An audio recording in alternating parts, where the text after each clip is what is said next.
তোমরা নিশ্চয়ই জানো এবছর শিক্ষা মন্ত্রণালয় থেকে নতুন নিয়মে ভিন্ন প্রশ্নপত্রে তোমাদের পরীক্ষা নেওয়া হবে। সর্বশেষ এনসিটিভি থেকে প্রকাশিত সিলেবাস অনুযায়ী তোমাদের অর্ধবার্ষিক পরীক্ষায় ইংরেজি দ্বিতীয় পত্র এই বিষয়ের নমুনা প্রশ্ন, মান বন্টন ও কিভাবে উত্তর করতে হবে সবগুলো বিষয় নিয়ে আজকের এই গুরুত্বপূর্ণ ক্লাসটি। শিক্ষার্থীরা, ক্লাসটি শুরুর পূর্বে তোমাদের সবার প্রতি একটা রিকোয়েস্ট থাকবে, তোমরা যারা এই চ্যানেলে নতুন অবশ্যই চ্যানেলটি সাবস্ক্রাইব করে রাখবা, আর যারা করেছো তাদেরকে অসংখ্য ধন্যবাদ। আচ্ছা, তোমাদের ইংরেজি দ্বিতীয় পত্র কিন্তু 50 নম্বরের পরীক্ষা হবে, ঠিক আছে? সময় থাকবে 2 ঘন্টা, এই 2 ঘন্টা সময়ের মধ্যে 50 নম্বরের পরীক্ষা হবে। কিন্তু প্রথম পত্র তোমাদের 100 নম্বরের পরীক্ষা হবে। তোমরা যারা ইংরেজি প্রথম পত্রের ওই ক্লাসটি দেখোনি, আমাদের এই চ্যানেলে দেওয়া আছে। বিশেষ করে ষষ্ঠ শ্রেণীর ক্লাসগুলো হচ্ছে সবুজ কালারে, তোমরা ওই ক্লাসগুলো, সবুজ কালারের এই ক্লাসগুলো তোমরা দেখে নিও। আচ্ছা, এখন দেখো 50 নম্বরের পরীক্ষা। সো এক্ষেত্রে 2 ঘন্টা সময়ের মধ্যে গ্রামার অংশ থেকে তোমাদের 30 মার্ক, আর লিখিত অংশ অর্থাৎ মুখস্থ যেটি সেখান থেকে 20 মার্ক, টোটাল হচ্ছে 50 মার্ক। গ্রামার অংশে কি কি থাকবে দেখো। 1 নম্বর কোশ্চেন। দারুণ খবর, গ্রিন ডায়মন্ড থেকে মাত্র 990 টাকায় পাচ্ছেন 3টি অসাধারণ নোজ রিং, সাথে পাচ্ছেন একদম ফ্রি একটি গিফট রিং। হ্যাঁ, একদম ঠিকই শুনেছেন, এক দামে 3টি ক্রিস্টাল ক্লিয়ার গর্জিয়াস ডিজাইন। পরার সাথে সাথেই আপনার লুক হবে একেবারে গ্ল্যামারাস। স্টক শেষ হওয়ার আগেই অর্ডার করুন এক। Green Diamond. Nice packaging. Gift vibe. Premium leather box. Attractive all packaging.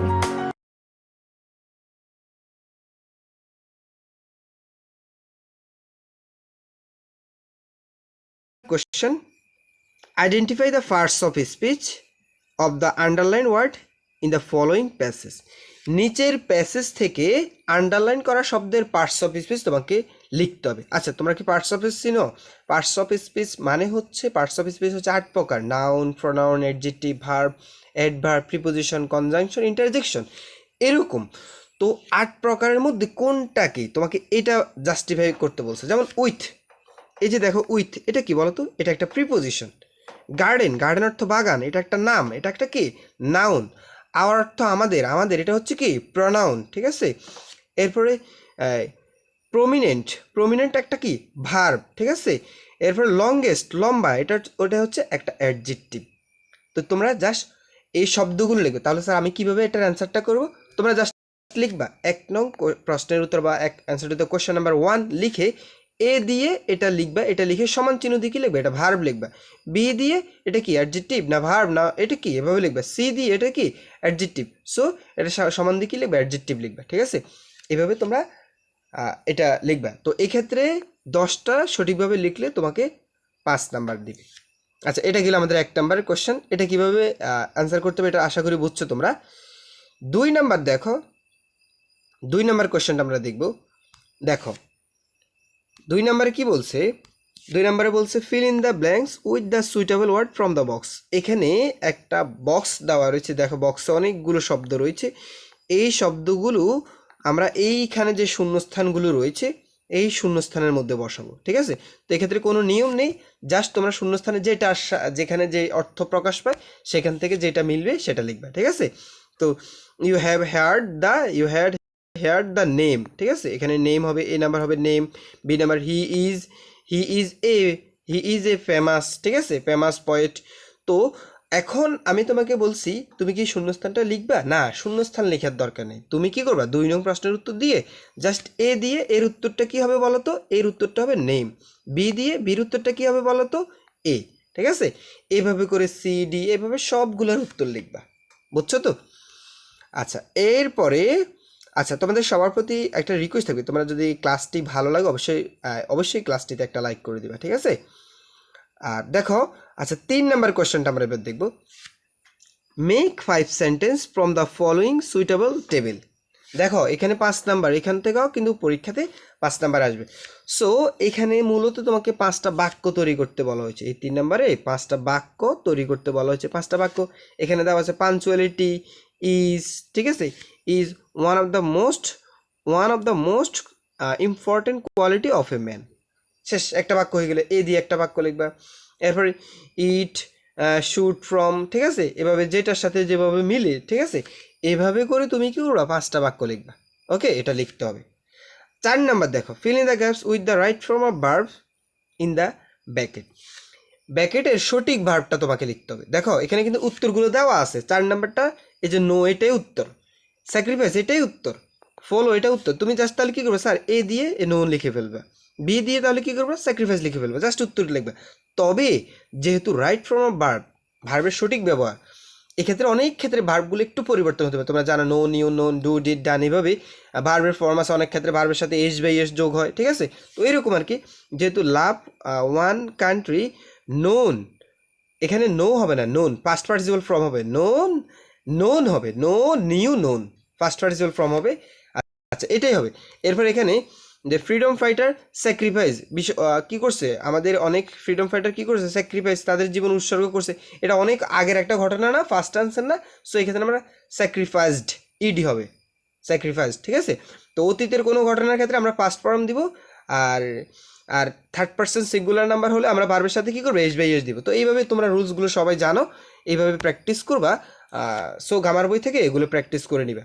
এইভাবে করে উত্তরগুলো লিখবে। আমি আবার বলছি, এটার উত্তরগুলো এখানে দেওয়া আছে, আর যারা পারো না তারা একদম এভাবে হুবাহু লিখে দিও, ঠিক আছে। আচ্ছা, আর যারা পারবা তারা একটু বুদ্ধি খাটিয়ে লিখবা।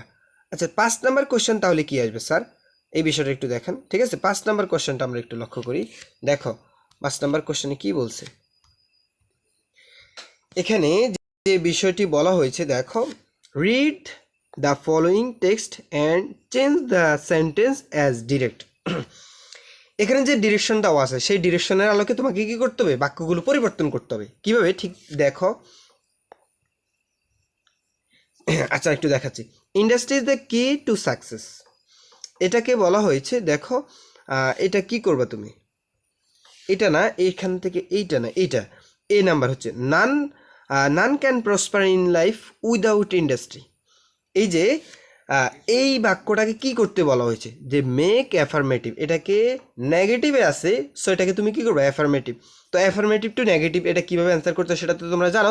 তাহলে নান কখন বসে, নান কখন বসে বলো তো।